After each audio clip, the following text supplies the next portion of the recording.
Yes, Andile, the latest news. Let's start first with Olisa Nda, released by Orlando Pirates on mutual consent, that contract termination. He's a free agent, essentially, at the moment, and I'm led to believe that the player prefers to stay in the PSL. But now the complication with that, as a foreign international, the PSL, remember, only get 5 foreign slots. And at the moment, given it's way past the halfway mark in the season, a lot of these spots have been filled, especially by your so-called top clubs in the PSL. And Olisa, if he wants to sign for such a team in the local Betway Premiership, could have to wait until the 1st of July. But I want to get the Huskers' opinion. Should he stay here and try to win his way back into the Nigeria football national team, or explore other options elsewhere outside the continent, Mark? It's a tough one, and again, it's a tough one for a decision for him to make. We can say over the last 2 years, because this season he hasn't played. Last season he only played 9 games. So he needs to move on. He needs to find a new home where he can establish himself and really get back to his personal best, because we know he's a phenomenal footballer. He's a unique centre-back, and he's got so much to offer, but probably not at Pirates, especially with a new coach coming in who probably doesn't know enough about him, especially that he didn't play last season, even when the coach was at Marumo Gallants. So he needs a new lease on life and maybe different shores. If he can't get a club locally, he'll have to look beyond the South African borders. Well, Olisa does have his free agent status at the moment. Speaking of one former Orlando Pirates star to another who's just joined Mamelodi Sundowns, I'm talking about Monapule Saleng. A lot of people wondering, where is he and when is he likely to make his debut for the Brazilians? I asked Coach Miguel Cardoso earlier this afternoon. Saleng has recovered very positively. If you remember when I spoke about Saleng, I told in a very negative approach, probably we may have Saleng out for 2 months. Because I also wanted to take out some pressure from his recovery and from himself. I believe that it will probably not be necessary all that time for him eventually to be training normal. Then we need to understand from him if he's already feeling himself physically and fitness-wise capable to help the team. Make him understand, of course, a few details from what we want from him, and then understand when the moment to allow him to be capable to perform.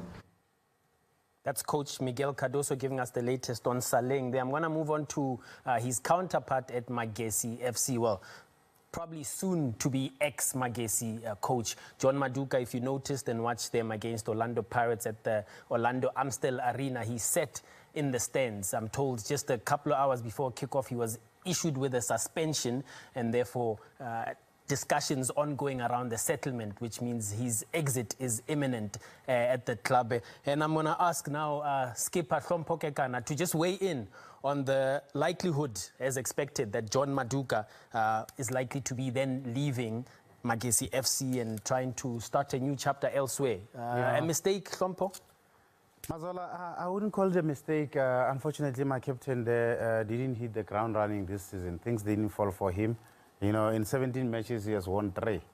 And, you know, you drew 5 and you lost 9. That's too much for a team that wants to be out of that relegation.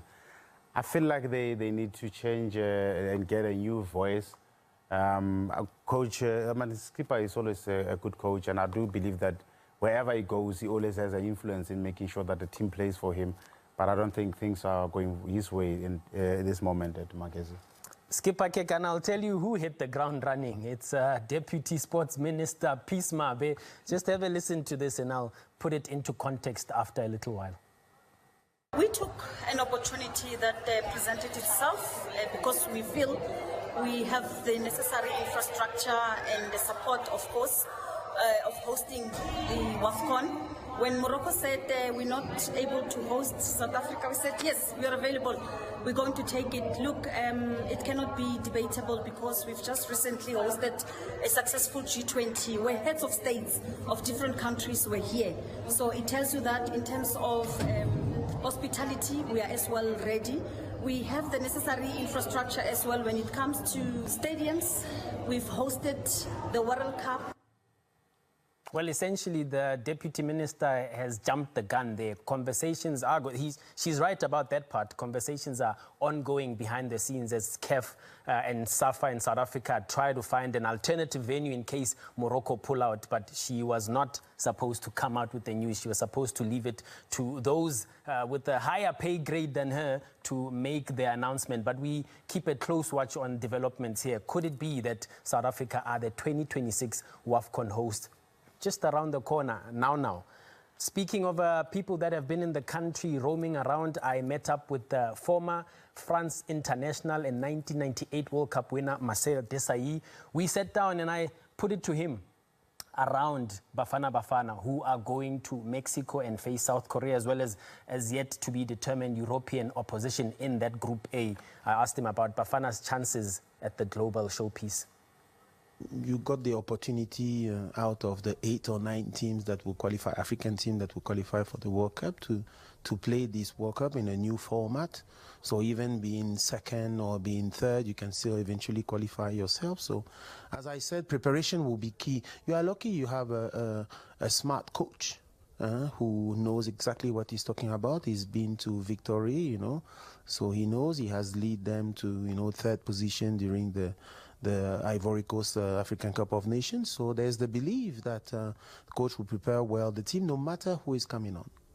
Because anyway, you are not favorite. This is the truth. But there is a belief, there is a possibility. That's why we love the football game.